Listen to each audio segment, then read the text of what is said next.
Now, Rivian has also come out with a new motor. Their new dual motor R1T will get up to 410 miles of range. Now, we are not quite matching the Cybertruck's 500 yet, but 410 for someone who's not Tesla sounds actually pretty damn good. And I gotta admit, especially from Rivian, it's a pretty great thing here. Now, it'll have the best range in their lineup, Rivian said in a tweet, with an EPA estimate of 410, coupled with the company's max battery pack and 352 miles with the large battery pack that's all predicted with 21-inch wheels, which surely helped propel the R1T to its full range because tire size helps a lot. That said, again, it's cool to see Rivian actually catching up in range here. As you can see, that's going to be pretty good. Keep an eye out for the R1S range figures soon, so those must also be in testing. And again, I've started to see a little more. I used to see a lot of the R1Ss, not a lot, but like in terms of seeing Rivians, seeing a lot of R1Ss.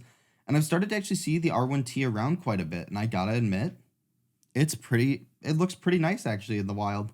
Wasn't sure. I kind of always liked how like the lights looked on the truck, but I wasn't sure about like the front look or anything like that from a distance, just with how like aerodynamic the curves were and like angles were, whatever you want to call it.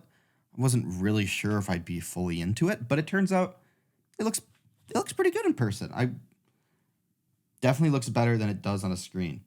Now, with that, others have since joined the fray, including the Ford F-150 or Lightning, but Rivian has been using that time to improve its production cadence. Most recently, the company announced it had tripled its production and deliveries for the second quarter of the year. If you didn't know, they were extremely struggling with getting cars produced and shipped out. Glad they're catching up on that, though. But while 350 to 4 miles of range this says plenty for an electric vehicle, I would argue not, because you are at the end of the day shipping a truck or a vehicle capable of towing, where now that range has been halved versus a regular truck that wouldn't be, halved would be kind of wild. You'd still probably get like 3/4 of your range or something.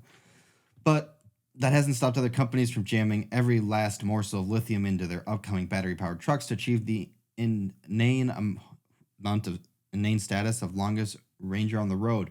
Ram, for example, is boasting 500 miles on its long-range versions of its Ram 1500 Rev, which hasn't had any updates and specs for more than a minute. But the Cybertruck, the tri-modal variant at least, was projected to have 500 miles of range, promised at least, and we'll have to see where that really goes. But I'm excited to see Rivian having a fairly competitive range. It's not the best, but like, it's better than nothing.